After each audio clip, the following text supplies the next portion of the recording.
নমস্কার বন্ধুরা, স্বাগত জানাই তোমাদের আমার ইউটিউব চ্যানেলে। তো এই মুহূর্তে যে বিষয়টি তোমাদের সাথে আলোচনা করব সেটা হচ্ছে আগামী 10 তারিখে যে সুপ্রিম কোর্টে এসএসসি 26,000 চাকরি বাতিল মামলাটির হিয়ারিং রয়েছে, সেই মামলাটি মেইন কজ লিস্ট প্রকাশিত হলো এবং সেই মেইন কজ লিস্টে কিন্তু মামলাটির ডিটেলস দিয়ে দেওয়া হয়েছে।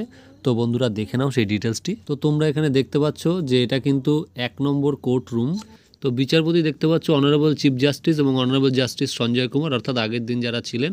তো এক্ষেত্রে শুনানি ক্ষেত্রে কোনো গণ্ডগোল হওয়ার সম্ভাবনা কিন্তু নেই এবং টাইমটা এখানে দেওয়া রয়েছে 10:30 AM। তো যেহেতু মামলাটি 34 নম্বর সিরিয়ালে রয়েছে, তাই আশা করা হচ্ছে যে সেকেন্ড হাফের দিকে মামলাটির হিয়ারিং শুরু হবে এবং এই 1 নম্বর কোর্ট রুমেই কিন্তু 34 নম্বর সিরিয়ালে কিন্তু the state of West Bengal versus Baishakhi Bhattacharya Chatterjee and ওয়ারেস এই মামলাটি রয়েছে এবং এই মামলাটির সঙ্গে যে কটি মামলার ট্যাগ হিসেবে রয়েছে সেগুলো আমরা এবার দেখে নেব। তো দেখো এখানে আমরা পরপর যদি যাই, তো এখানে কিন্তু মোট 126টি মামলা ট্যাগ হিসেবে রয়েছে। তো বন্ধুরা, এখন যে ভাইটাল আলোচনাটি সেটা হচ্ছে, আপনারা সকলেই জানেন যে বিগত দিনে কিন্তু এই যারা যোগ্য চাকরিপ্রার্থী তারা বিরাট বড় একটা আন্দোলন করেছেন কালীঘাটের দিকে এবং তাদের প্রচুর ধরপাকড় হয়েছে এবং সেই পরিপ্রেক্ষিতে যে কুণাল ঘোষের বক্তব্য যে কেন বিকাশ রঞ্জন ভট্টাচার্য এই আবেদন জানালেন যে সমস্ত প্যানেল বাতিল করে নতুন করে পরীক্ষা নাও, এটা বিরাট নাকি অন্যায় হয়ে গেছে। অথচ তারা যে ভুড়ি টাকা কাটমানি খেয়ে সমস্ত অযোগ্য ক্যান্ডিডেটদের চাকরি দিয়েছে সেই কথাটা তারা একবারও স্বীকার করছে না এবং সেখানে আমাদের মুখ্যমন্ত্রী এবং শিক্ষামন্ত্রী তাদের সেরকম কোনো উল্লেখযোগ্য বিবৃতি নেই। তাদের বিবৃতির মধ্যে আবার সেই ধোঁয়াশা, একটা ঘোলা জলে মাছ ধরার চেষ্টা। তারা বলছে কি যে আমরা কারোর চাকরি খেতে দেবো না। আরে ভাই, চাকরি খেতে দেবে না যেখানে সিবিআই প্রমাণ করছে, বাক কমিটি প্রমাণ করছে যে তোমরা দুর্নীতি করে চাকরি দিয়েছো, সেই চাকরিগুলো খেতে দেবে না। মামাবাড়ির মোয়া দুর্নীতি করে চাকরি দেবে, আবার সেটা খেতে দেবে না, মামাবাড়ির মোয়া। এই সমস্ত উল্টোপাল্টা বলে সাধারণ মানুষকে তারা বিভ্রান্ত করতে চাইছে এবং যারা ঘুষ দিয়ে চাকরি পেয়েছে তারা কিন্তু সেই সমস্ত এজেন্টদের এবং সেই সমস্ত এজেন্টদের যে মাথা সমস্তটাই তারা জানে। কাজেই আজকে যদি সেগ্রিগেশন লিস্ট দেয় তাহলে অটোমেটিকভাবে যারা ঘুষ দিয়েছে তারা কিন্তু ধরা পড়ে যাবে এবং তারা ধরা পড়ে গেলেই কিন্তু এই নেতাদের চেপে ধরবে এবং এটা মিডিয়ায় ফ্লাশ হয়ে গেলে সমস্ত নেতা এবং নেতৃত্ব মহলের উচ্চ স্তর পর্যন্ত ফেসে যাবে। সেই ভয়েই রাজ্য সরকার কিন্তু চাইছে না যে সেগ্রিগেশন লিস্ট জমা পড়ুক। এবার রাজ্য সরকার চাইছে না যেমন এটা সত্যি, তেমন এসএসসি একটি অটোনোমাস বডি, তারা চাইলে কিন্তু সেগ্রিগেশন লিস্ট জমা দিতে পারে, কিন্তু এসএসসি জমা দিচ্ছে না কেন? কারণ এসএসসি রাজ্য সরকারের কথায় চলছে পরোক্ষভাবে, প্রত্যক্ষভাবে নয় কিন্তু পরোক্ষভাবে রাজ্য সরকারের কথায় চলছে। কেন?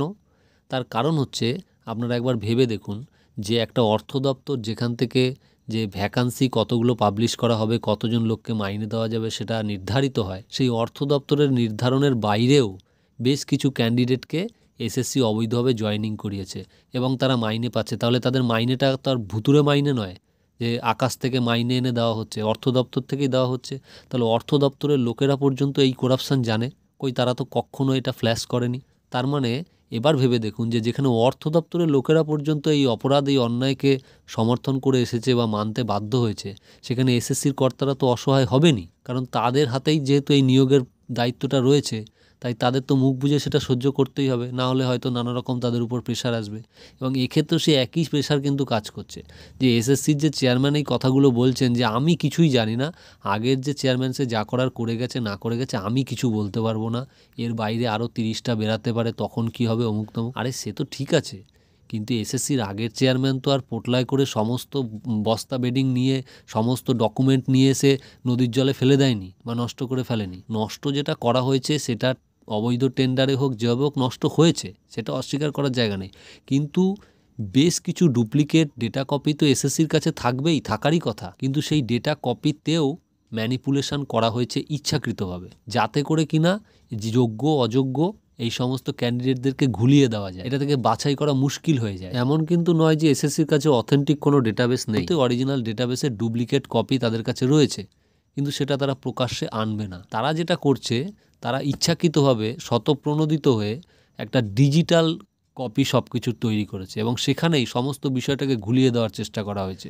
যে ওএমআরে 0 পেয়েছে সেই ডিজিটাল কপিতে তাকে 53 দেখানো হয়েছে, অর্থাৎ অবৈধ ক্যান্ডিডেটকে ডিজিটাল কপির মাধ্যমে বৈধ করে দেওয়া হয়েছে। এই সমস্ত করে যারা ঘুষ দিয়েছে তাদেরকে সম্পূর্ণভাবে সেফগার্ড করার চেষ্টা করছে এসএসসি এবং রাজ্য সরকার, এবং সেই কারণেই তাদেরকে সেফগার্ড করার জন্যই কিন্তু আলটিমেটলি তারা এই সেগ্রিগেশন লিস্টটা সুপ্রিম কোর্টে জমা দেবে না।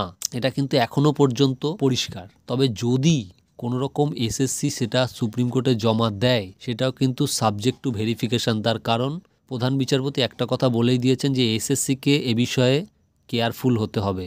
নো ক্যাজুয়ালিটি, কোনো ক্যাজুয়ালিটি কিন্তু চলবে না, যে তারা একেবারে মানে যেমন তেমন করে একটা লিস্ট দিয়ে দিল, তারপরে দেখা গেল যে সেখানে প্রচুর গলদ রয়েছে। এরকম করলে কিন্তু হবে না, তাদেরকে 100% বিশুদ্ধ তালিকাই দিতে হবে, নচেত বলে দিতে হবে যে আমরা জমা দিতে পারছি না।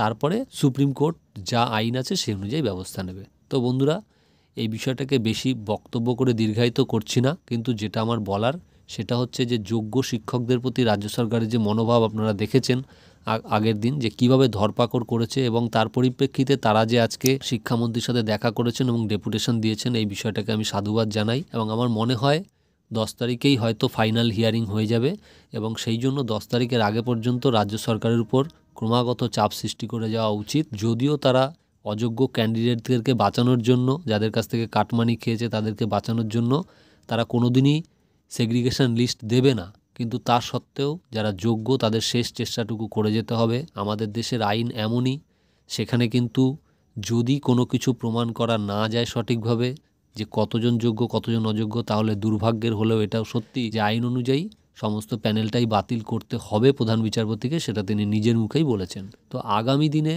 এটা শুনতে হয়তো খারাপ লাগছে, বা এটা খারাপ লাগবারই কথা, যেহেতু যারা চাকরি করছেন তারা দীর্ঘদিন ধরে চাকরি করছেন, প্রায় 8-10 বছর ধরে তারা চাকরি করছেন। সেই জায়গায় দাঁড়িয়ে চাকরিটা চলে যাওয়ার সম্ভাবনাই কিন্তু এখনও পর্যন্ত বেশি দেখা যাচ্ছে।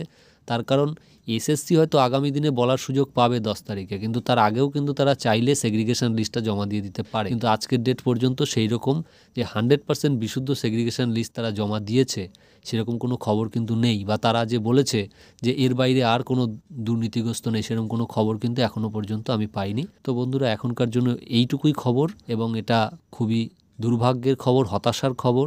এবং আমি চাইবো যে আগামী 10 তারিখে যেন আমার এই বক্তব্য বা আমার এই ধারণা ভুল প্রমাণিত হয়, যেন এসএসসি সেগ্রিগেশন দিতে পারে এবং যেন যোগ্যদের চাকরিটা বাঁচে। তো এইটুকু বলে আজকের ভিডিওটি এখানেই শেষ করছি। সবাই ভালো থাকবেন, দেখা হচ্ছে আবার পরের ভিডিওতে। ধন্যবাদ।